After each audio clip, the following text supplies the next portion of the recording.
नमस्कार दोस्तों, स्वागत है आप सभी लोगों का नाइस इंस्टीट्यूट में विद सस्कान सिंह के साथ। तो दोस्तों, आज हम बात करने जा रहे हैं हिंदी व्याकरण में संधि के बारे में।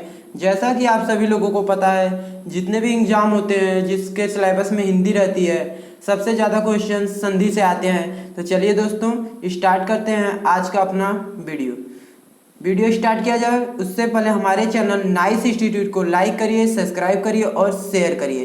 तो चलिए स्टार्ट करते हैं आज का वीडियो। आज का पहला क्वेश्चन है दोस्तों, संधि किसे कहते हैं? संधि किसे कहते हैं? ऑप्शन है आपके पास, दो वर्डों के मेल से बने शब्द को, दो ध्वनियों के मेल से बने शब्द को, दो वर्डों के मेल से उत्पन्न विकार को, या इनमें से कोई नहीं। तो राइट आंसर हो जाएगा सी, दो वर्डों के मेल से उत्पन्न विकार या परिवर्तन को। ठीक है, क्या कहते हैं? तो उसे संधि कहते हैं। तो राइट आंसर यहाँ से सी हो गया। चलिए अगले क्वेश्चन को देखते हैं। संधि विच्छेद किसे कहते हैं? संधि विच्छेद किसे कहते हैं? संधि के नियमों द्वारा मिले वर्डों के जोड़ों को, संधि के नियमों द्वारा मिले वर्डों को फिर मूल अवस्था में लाने को, संधि के नियमों द्वारा वर्डों का अर्थ ज्ञात करने को, या इनमें से कोई नहीं। तो इसका राइट आंसर क्या हो जाएगा दोस्तों? तो राइट आंसर यहाँ से बी हो जाएगा, संधि के नियमों द्वारा मिले वर्डों को फिर मूल अवस्था में लाने को ही क्या कहते हैं? संधि विच्छेद कहते हैं। तो राइट आंसर यहाँ से बी हो गया। चलिए अगले क्वेश्चन की तरफ बढ़ते हैं। अगला क्वेश्चन हम लोगों का, संधि के कितने भेद होते हैं? जो संधि होती है इसके कितने भेद होते हैं? ऑप्शन है 2, 3, 4, 6। तो संधि के कितने भेद होते हैं? तो संधि के 3 भेद होते हैं। कौन कौन से? तो स्वर संधि, विसर्ग संधि और व्यंजन संधि। पहले स्वर आती है, फिर व्यंजन और फिर विसर्ग संधि। तो संधि के ये 3 भेद होते हैं। तो राइट आंसर यहाँ से हम लोगों का बी हो गया। चलिए अगले क्वेश्चन को देखते हैं। अगला क्वेश्चन है, स्वर संधि किसे कहते हैं? स्वर संधि किसे कहते हैं? ऑप्शन है आपके पास, वर्ड और शब्दों के मेल को, ध्वनियों के मेल को, या शब्द ध्वनियों को, या दो स्वरों के मेल को। तो स्वर संधि दो स्वरों के मेल को स्वर संधि कहते हैं। तो राइट आंसर क्या हो जाएगा? दो स्वरों के मेल को स्वर संधि कहते हैं।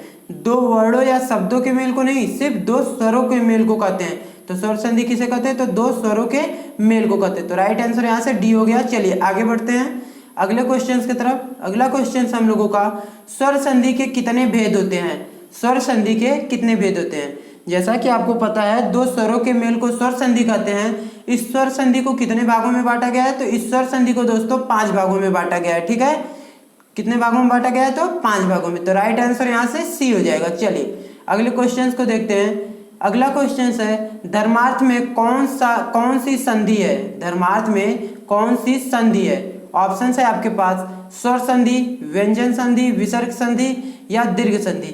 तो धर्मार्थ में कौन सी संधि हो जाएगी? तो धर्मार्थ में संधि हो जाएगी दोस्तों दीर्घ संधि।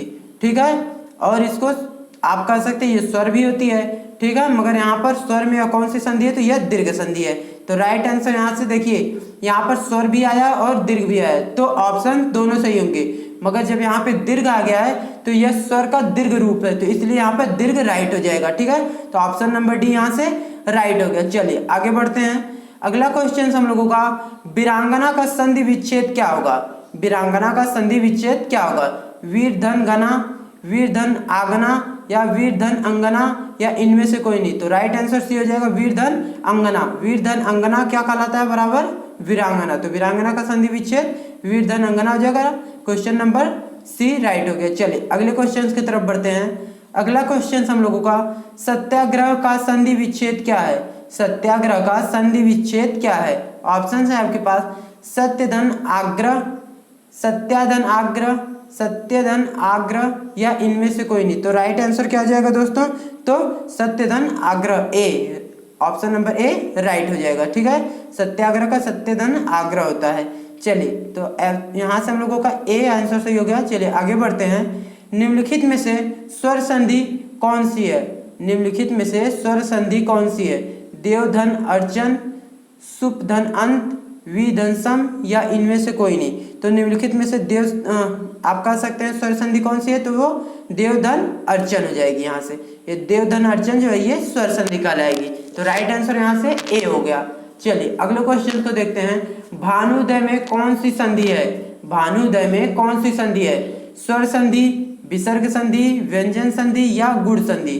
तो जैसा कि आपको पता है दोस्तों, भानुदय में कौन सी संधि है, तो स्वर संधि है। ठीक है, ये स्वर का एक भेद यहाँ भी दे दिया है, गुड़ संधि, मगर यहाँ पर गुड़ नहीं होगा क्योंकि स्वर में यह गुड़ संधि है नहीं, तो इसलिए यह स्वर संधि के अंतर्गत आएगा। तो यहाँ पे राइट आंसर ए हो जाएगा। ठीक है दोस्तों, तो यहाँ से राइट आंसर ए हो गया। तो ये थे आज के टॉप 10 क्वेश्चंस। अगर आपको हमारा वीडियो अच्छा लगा हो तो हमारे चैनल को लाइक करिए, सब्सक्राइब करिए और ज़्यादा से ज़्यादा शेयर करिए ताकि और भी इंटरेस्टिंग वीडियो हम आप तक डायरेक्टली पहुंचा सके। धन्यवाद।